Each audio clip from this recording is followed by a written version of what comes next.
Assalamualaikum warahmatullahi wabarakatuh. Di video ini kami dari kelompok 8 akan sedikit memaparkan materi manfaat studi kelayakan bisnis bagi pihak yang berkepentingan. Dengan nama anggota kelompok M. Yaki Farhani dengan NIM terakhir 140, Maulida Sania Ikmalina dengan NIM terakhir 143, Muhammad Rizal Wijanto dengan NIM terakhir 150, Rahma Kaurinisa dengan NIM terakhir 172, Ratri Pramudita dengan tim terakhir 174. Materi yang pertama yaitu manfaat studi kelayakan bagi investor. Para investor dalam menanamkan dananya menggunakan prinsip bahwa proyek yang akan dibiayainya harus benar-benar dipersiapkan dan harus layak dari segi teknis, ekonomis, dan keuangan. Oleh karena itu diperlukan studi kelayakan perusahaan atau proyek. Studi kelayakan tersebut bisa dibuat oleh calon investor itu sendiri, pemilik proyek yang masih membutuhkan penanam modal lain atau pihak ketiga, misalnya konsultan. Dengan mempelajari studi kelayakan suatu proyek yang telah dilakukan dengan baik, investor akan memutuskan apakah akan menanamkan dananya atau tidak dalam proyek tersebut. Dari studi kelayakan ini, calon investor akan mengetahui kekuatan dan kelemahan proyek tersebut, berapakah perkiraan keseluruhan biaya proyek, dan berapa yang bisa dipenuhi dengan modal sendiri. Kalau perlu, sumber dana apa saja yang paling efektif bagi proyek tersebut. Sejauh mana proyek bisa bertahan jika terjadi hal yang tidak dikehendaki, misalnya jika terjadi kenaikan bahan baku, biaya tenaga kerja, atau penurunan penjualan dari rencana semula.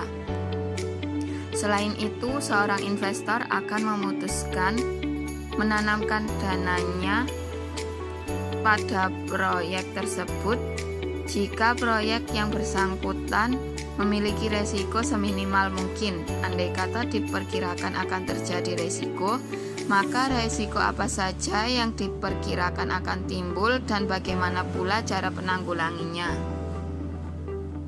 B. Manfaat studi kelayakan bisnis bagi kreditor. Kreditor dalam kaitan dengan pembangunan proyek-proyek menengah dan besar, biasanya bank pembangunan, atau lembaga keuangan bukan bank, baik domestik maupun asing yang pendiriannya sah menurut hukum dan peraturan yang berlaku di negara tempat bank atau lembaga keuangan bukan bank tersebut berada. Kreditor memerlukan studi kelayakan proyek karena ia harus menilai prospek proyek guna menentukan akan memberikan pinjaman pembiayaan atau tidak. Para kreditor akan lebih memperhatikan segi keamanan dana yang akan dipinjamkan.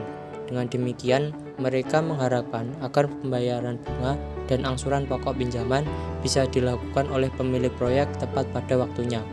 Karena itu, para kreditor sangat memperhatikan pola aliran kas selama jangka waktu pinjaman.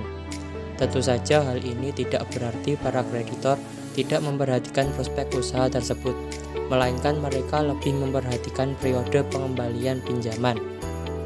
C. Manfaat studi kelayakan bisnis. Pemerintah memerlukan laporan studi kelayakan bisnis sebagai data dan bahan laporan perusahaan, karena bagaimanapun juga secara langsung atau tidak langsung, kebijakan pemerintah akan mempengaruhi adanya kebijakan perusahaan.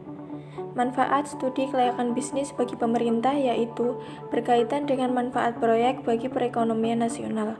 Apakah proyek membantu menghemat devisa, menambah devisa, atau memperluas kesempatan kerja? Hal ini berhubungan pula dengan keputusan pemberian fasilitas-fasilitas kemudahan untuk proyek, seperti keringanan pajak, subsidi, jaminan, dan insentif lainnya yang mendukung proyek pemerintah. Penilaian proyek juga membantu pemerintah memutuskan pengalokasian devisa, yaitu akan dialokasikan untuk mengimpor barang-barang modal, bahan penolong, atau bahan baku. Alasan lainnya adalah membantu pengembalian keputusan dan menentukan pemberian pinjaman oleh pemerintah kepada proyek, ikut serta dalam joint venture atau menanam dananya langsung sebagai pemegang saham dalam suatu proyek pemerintah. D. Manfaat studi kelayakan bisnis bagi pengusaha. Manfaat studi kelayakan bisnis yang dirasakan bagi pengusaha adalah dapat membantu mereka saat mengambil keputusan terkait bisnisnya. Sedangkan bagi pembisnis akan penting untuk dilakukan di awal rencana agar meminimalkan atau mencegah dari kerugian. Selain itu, hasil studi dapat menaikkan tingkat kepercayaan investor yang ingin atau sedang berinvestasi di perusahaan atau tempat usaha tersebut. Seperti diketahui, investor adalah orang yang menanamkan modal pada sebuah bisnis dengan harapan uangnya berkembang.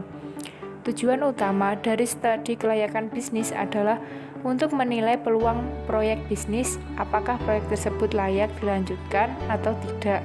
Jika memang proyek layak diteruskan, maka bisa ditentukan upaya yang perlu dilakukan untuk melindungi Anda dari resiko rugi.